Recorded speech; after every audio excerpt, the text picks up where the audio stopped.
سوال دی چې کله اودس کې او په اودس کې اودس چاردام کې په سر باندې مسح وکړي بیا په غوږونو مسح کړي هغې دپاره به نوي اوبه رالې او که نه دا مسله موږ ذکر کړې ده عامو درسونو کې څه طریقه ده ځکه اودس موږ نه یې کړی کوي په دویم پرې اوبه راغسته پکې نشته سنت طریقه دا ده چې کله لاسونه لامده کړي او د سر مسح به دې وکړه په دقه لمدو ګوتو باندې به بیا د غوږونو مسح کړي نورې اوبه به ولې نه رالي الا عند الحاجه مگر که حاجت دا دی چې ګوتې وچې شي دا حاجت دی لکه حدیث کې د امام ابو داود امام ترمذي راوړی دی الاذنان من الراس غوږونه د سر نه دي غوږونه سر دي یعنې سر کې دي نو اوس پیغمبر صلی الله علیه وسلم موږ ته دلته څه بیانوي د انسان د پیدایش خبره بیانوي چې غوږونه سر کې دي شرعي مسله بیانوي یعنې پیغمبر صلی الله علیه وسلم که موږ ته دا بیانولی چې یار هسې د انسان دا شکل راته بیانولی چې د انسان غوږونه په سر کې دا خو موږ هم وینو غوږونه په څه کې دي سر سره دي نه یو شرعي مسله درته بیانوي چې د غوږونو مسحه د سر سره ده او بله بس سر مسحه لازم ده نو د غوږونه د سر نه دي نو دې باندې مسحه لازم شوه یو دا مسله ثابته شوه نو بله دا چې مدقه لامده لاسونه چې کوم باندې د سر مسحه وکړه په دې باندې به د غوږونو مسحه کوې او څومره صحابه کرامو چې د پیغمبر صلی الله علیه وسلم د اودس چاردام طریقه را نقل کړې ده که نه نو یو پکې هم دا نه دي ذکر کړي چې هغه بیا د غوږونو د مسحې لپاره اوبه تازه کړي دي یو روایت کې داسې راځي چې امام بیهقي راوړی دی چې رسول صلی الله علیه وسلم اودس چاردام وکړو نو د غوږونو دپاره نورې اوبه راواغستې خو دغه روایت شاذ دی د محدثینو په تله کې دغه نورو حدیثونو مقابله نشي کولی او که صحیح هم شي که نه که صحیح هم شي نو هغه به موږ د دې لپاره کوو که چېرته ګوتې دې وچې شوې نو بیا نورې اوبه راواله دغه حدیث به دلیل کا نو اصل به دی چې په کومو لاسونو دې لامده کړو په سر دې مسحه وکړه همدغه لامده لاسونه یا ګوتې په دې سره به د غوږونو مسحه وکړي عبدالله بن عمر نه ثابت دی چې هغه به نورې اوبه راغستې هغه هم دې لپاره دلیل کولی شي چې کیدای شي د هغه ګوتې وچې شوي وي چې ګوتې وچې شوي نو بیا ته به وچو ګوتو خو مسحه نه کېږي د دې لپاره بیا اوبه راغستې شي او دا موږ نه وایو داسې چې که چا د لاسونه بیا لامده کړو د مسحې دپاره د غوږونو د مسحې دپاره اودس یې نه کېږي خو نه سنت طریقه یې پرېښوده اودس کېږي خو غوره طریقه ځکه چې موږ دا بعض کسان راشي که نه ډېر ناشنا تپوس وکړي وایي د دې رفلیدینو نه بغیر مونځ کېږي ته ورته کېږي هسې چې کېږي موږ یې نه کوو عجیبه خبره شوه یعنې د پیغمبر طریقه ته داسې په اله اسانه پرېږدي یاره که دا کار موږ ونه کړو کېږي او کېږي خو غوره طریقه ده نه پاتې شو ته ثواب ګټې که نه عبادت موږ ولې کوو چې ثواب ګټو نو ثواب پوره وګټه کړی یعنې ښه قصدن عمدن وایي چې یعنې زه د خپل عبادت ته ثواب پوره ګټل نه غواړم لکه یو مولوي صاحب دا خبره کوله وایي سوره فاتحه چې په منځه کې ونه وایي وایي حدیث کې ورته خداج ویلی شوي که د خداج څه معنی ده وایي نیمګړی مونځ نو څه وایي وایي مونځ خو وشو که نه بهرحال وایي نیمګړی دی خو څه وشو خو شو که زه صحیح شو ستا خبره ده وشو نو نیمګړی ولې به د خلکو باندې کېږي نو دا عجیبه خبره چې د دې نه بغیر دا کار کېږي که نه کېږي که چې کېږي یو موږ یې نه کوو اوس صحیح ده که ته لاسونه بیا لامده کړې او غوږونو دا مسحه پرې کوې اودس بلکل صحیح ده ګناهګارېږي نه په غوره طریقه ده نه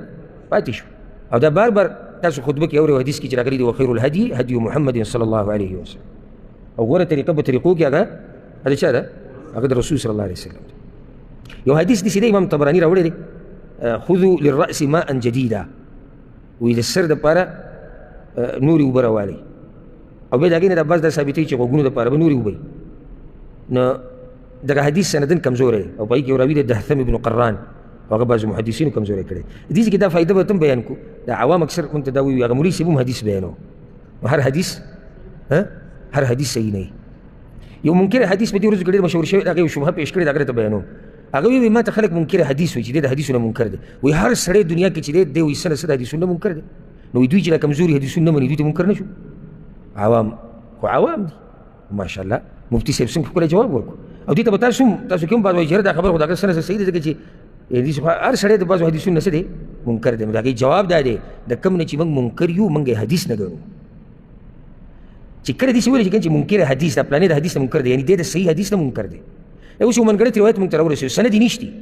زه یې نه منم بل ما ته حدیث نه دې انکار وکړو نو هغه حدیث نه دی نو ما ته څنګه انکار کړی ما خو انکار دی داسې خبرې نه وکړو چې هغه حدیث نه دی نو زه منکر حدیث شوم نه شوم که نو دا خبره هغه څه ده دا غلطه ده اوس که دلته زه دا حدیث نه منم نو ولې نه منم حدیث نه سند یې صحیح نه دی نو دا هغه شی منکر حدیث نه جوړېږي چې صحیح بخاري پورې خانده او صحیح مسلم پورې خانده او نورو کتابونو پورې خانده وایي هر سړی څه نه څه منکر دی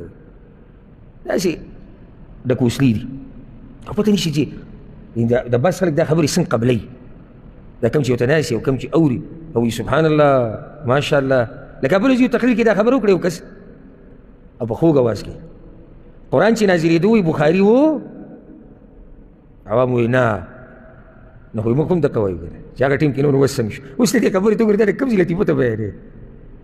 قرآن چې نازلېدو پیغمبر صلی الله علیه وسلم وکنه ها د دې جواب دی وو. امام بخاري د دغه پیغمبر خبرې نقل کړې دي خو د دې ته چې ناسي نو هغوی عقل او هر څه خرڅ کړي ځکه ورته ناست دي. نو بیا بس پکې دا خبرې وکړي یوسف ناشنا دلیل وي چې قرآن چې نازلېدو نو صحیح بخاري وو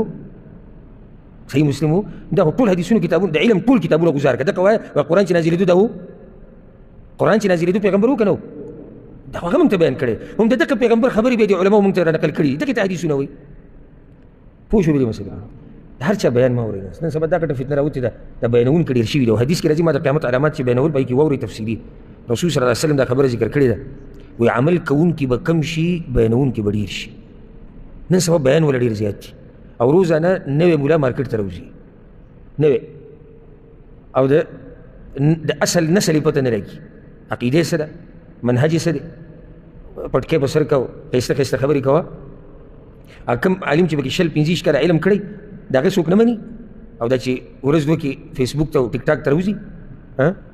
د هغه خبرې بیا خلک مني دغه پېژنې که نه هغه مرزا جهلمي چې دی پوره نوم یې څه دی محمد علي که نه محمد علي مرزا نن مې اورېدو هغه یو نوې مسله بیان کړه او دا موږ چې د وخت نه چغې ووو چې د عالم تپوس کوئ چې د علم ورسره شتې او که نه ډېر خلک د هغه نه متاثره دي وایي دا ډېر حق بیانوي چا چې تپوس کړی دی وایي د خورزې د لور سره جزاک الله د خورزې د لور سره نکاح کېږي او که نه او د رویرې د لور سره نو وایي دې کې څه دي حرامه خو یې په تا باندې خورزه ده حرامه په تا باندې رویره ده قرآن دغه ویلي دي وبنات الاخ وبنات الاخت قرآن خو یې مخکې څه نه دي ویلي نو ما کوم ځای کې ده چې موږ ته چغې ووایو چې راشي دې خلکو سره علم نشته د الله بندګانو دا مفتیان دا چې نام نهاد نن سبا راوتي دي دا انجینران او دا پروفیسران دا ډېر شوي دي نن سبا دوی سره علم نشته د ډېرو سره